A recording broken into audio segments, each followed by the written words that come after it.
One thing about netting is that it takes absolutely ages. That frame that you can see, or you can't see now because I'm in the way of it, that netting behind me, and I've only done half of it, took as long to put in as the actual frame. The frame took just over 3 hours to put up. The netting, in fact the netting has took longer. Little midges. But it's going to be worth it because it will keep those naughty birds off. There are thousands and thousands of little gnat midges all over tonight because it's been raining this morning, and they've all hatched and come out, little gnat midges, and they're irritating the life out of me. Right, so I'll talk you around this cage.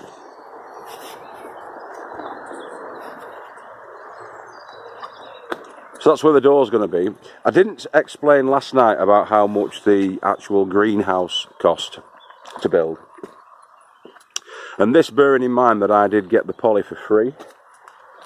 So the greenhouse, which is a poly greenhouse, as you can see in the poly greenhouse build,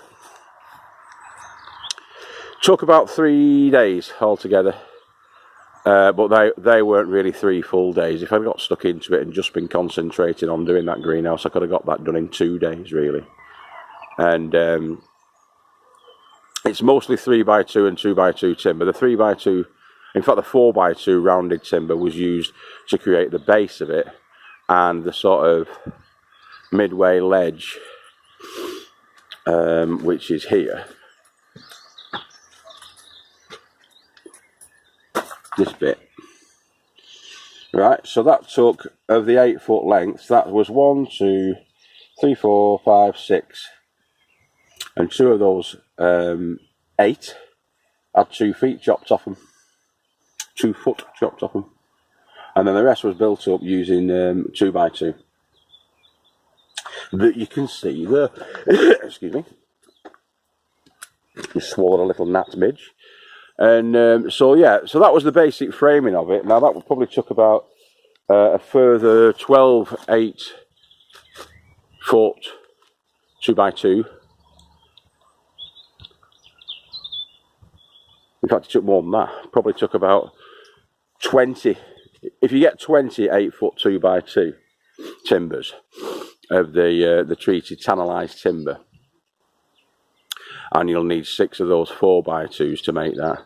And then the rest of it is 2x1 battening, or the metric equivalent, which is what was used to make the door and put those outer timbers on to fix. That fixes the poly down. So the poly is stapled on, and then it's fixed with those. And as you can see, with the heat and the rain, the poly does expand, and it also contracts.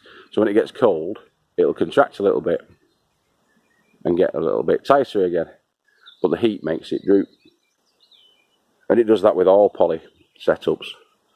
But yeah, I mean that's going to last probably, hopefully, about 3 years if I don't keep poking canes through it, like that little black Gorilla Tape cane poke that you can see there. We'll get about 3 years out of that. That poly cost me nothing because I got it off my mate down at All Point in Goulburn, off Barry Dunn. Big shout out to Big Bazaar.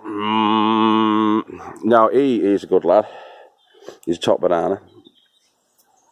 But if you were going to pay for that, he actually sells rolls of that, which I believe it's about, I'm not 100% sure, but I think it's 5 metres by 30 metres on the roll. Yeah, so there's plenty enough, easy enough to do at least 2 of those with that. Now what I've got left, the roll that I've got left, or the roll remnants that I've got left, I think, I'm going to work it out, but I think that's going to be enough to do the poly tunnel that I'm going to be doing to emulate Michael. Obviously not as big as Michael's next door, because I don't want to steal his thunder and glory. But that's going to be about 14 foot by 9 foot, whereas Mick's is about, must be 18 foot, something like that, by about 12 foot. But it's going to be a fur size of polytunnel, and that's going to be going at the back of the poly greenhouse. So all this detritus will be cleared away and it will be fitting in there, in that space. Now there'll be about a 3-foot gap where those water butts are, and that'll be staying, but the rest of it will be filled with polytunnel.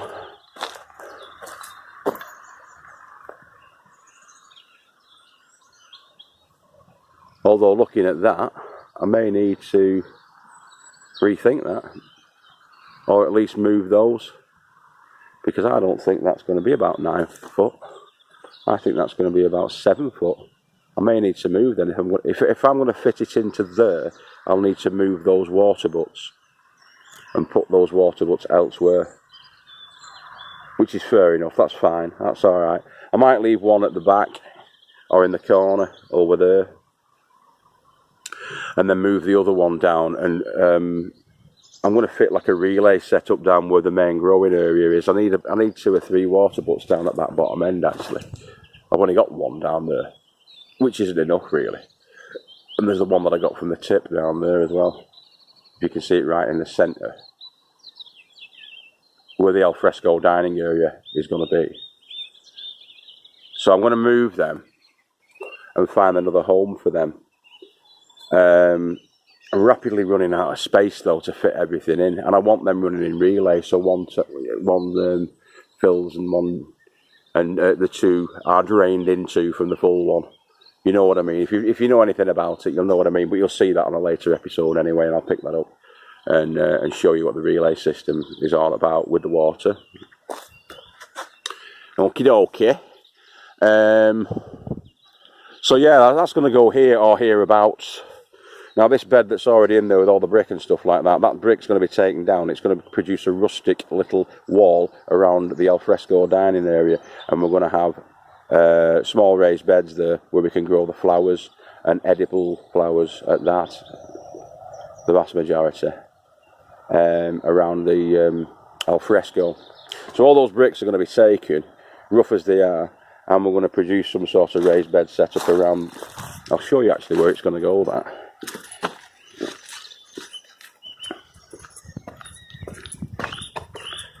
It's going to go down here.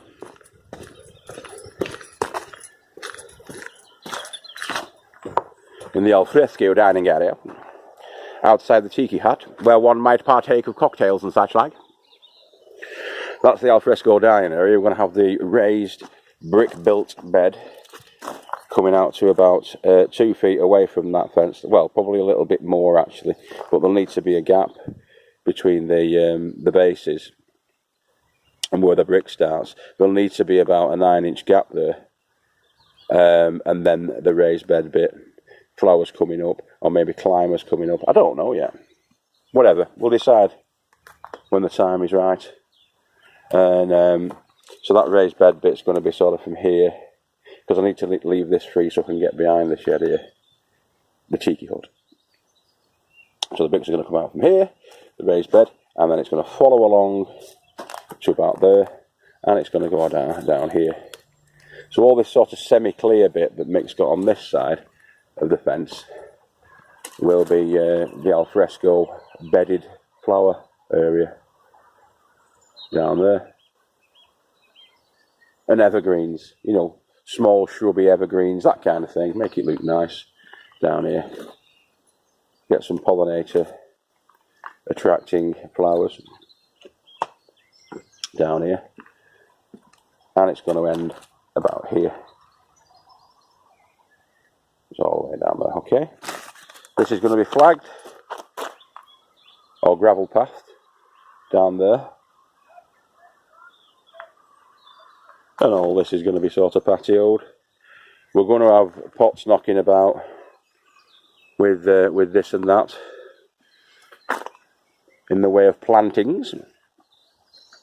On the side of this I intend to put some flower baskets and stuff like that, and maybe some strawberry planters actually onto the side of this. It was originally going to be a lean-to type of greenhouse, poly greenhouse this, but I'm not going to do that anymore. So I'm going to run it past the wise old elves on the committee, and I'm going to see what they say about me just having that as a sort of planted wall. Could have a trellis on that actually and climbers going up it, but I don't know. We'll see. We'll think. You're free on here. You're free to do whatever you want to do when you've got a plot like this. You can do whatever you like. Nobody bets an eyelid as long as you're not causing no trouble and being a really good pest. As long as you're being a good boy and you're helping each other out. And all that malarkey. It's good. It's fine. It's dandy. So I've just took that spinach out as well. The last of the spinach from this brassica bed, which is standard cabbages, and you've got the red cabbage, which is monstrous. That's gigantic, that. That's massive. Isn't it? That is about, it's a good 3 feet across. Now I know they start heading up and stuff like that, but the leaves are massive. They're like shields. They're like elvish shields from Lord of the Rings, them. Monstrous. That's coming back. You can't kill that stuff, rhubarb. The spinach has doubled in size since I planted it. And I planted it on, was it Saturday? I planted that. It's now Tuesday. It's at least doubled in size, that spinach. That'll take over all that area. We'll have spinach galore. We'll have spinach for days. These lettuces are going to have to come out very, very shortly before they start to bolt, I think. They're heading up very nicely, those lettuces, but they will need to come out shortly. As will the red lettuces that are in here. Can't see them in this light. That's full of cabbage.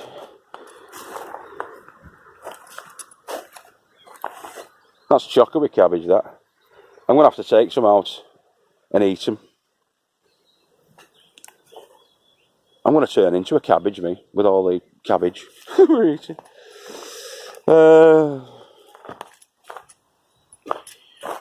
He's been mothered by the cabbage whites, hasn't he? I don't think he's going to make it. That was supposed to be a giant cabbage, but that's nothing compared to... I mean, this is broccoli. This is purple sprouting broccoli, this. Hey, look at Mr. Purple Sprouting. He's getting a bit big now, isn't he? Have a quick look at him before bedtime.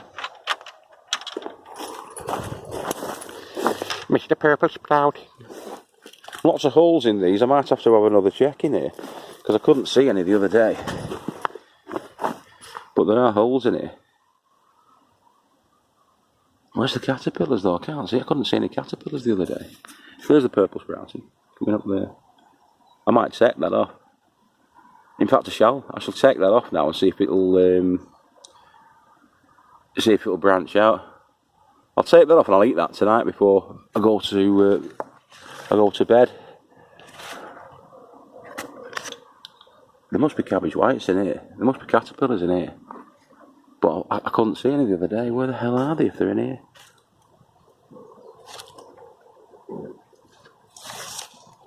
There aren't any. Now that is a mystery.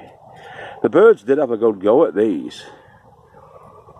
But those holes are not bird holes, are they? They're not bird pecks. They're from caterpillars or something like that, aren't they? This is a bit of a mystery. I'm going to have to investigate tomorrow when it's sunshiny. Hopefully sunshiny. And see what's what with that. Can you see any boys and girls in there? I can't see any. Bolting a bit, that, isn't it? That broccoli. Who knows? First year to grow broccoli. Who knows? Why does the sun come up? Are the stars only pinholes in the curtain of night? Name the quote. Name the film. In fact, that's our Tuesday night quiz night thing, that.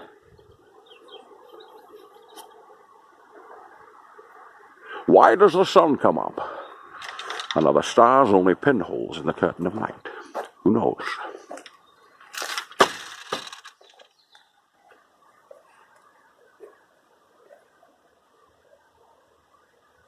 Right, okay. So, That's all for tonight, boys and girls. I hope you have a wonderful sleep and sweet dreams in your sleep.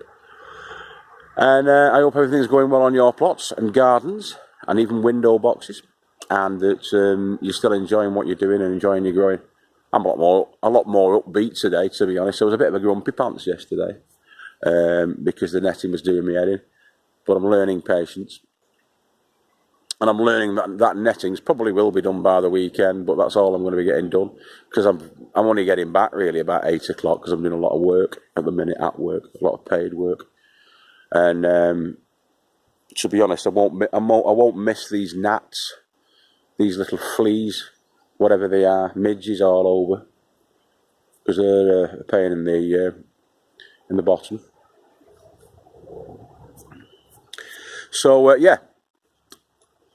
Please thumbs up, subscribe and comment, because we like it. And we'll see you tomorrow. If not tomorrow, I might actually put one up on Thursday. I mean, I could say I'll put one up on Thursday, but you know damn well there'll be one up tomorrow. Right. Take care and good night. No birdies tonight, is there? They've all gone. I'll leave you on the cage. Night night, everybody.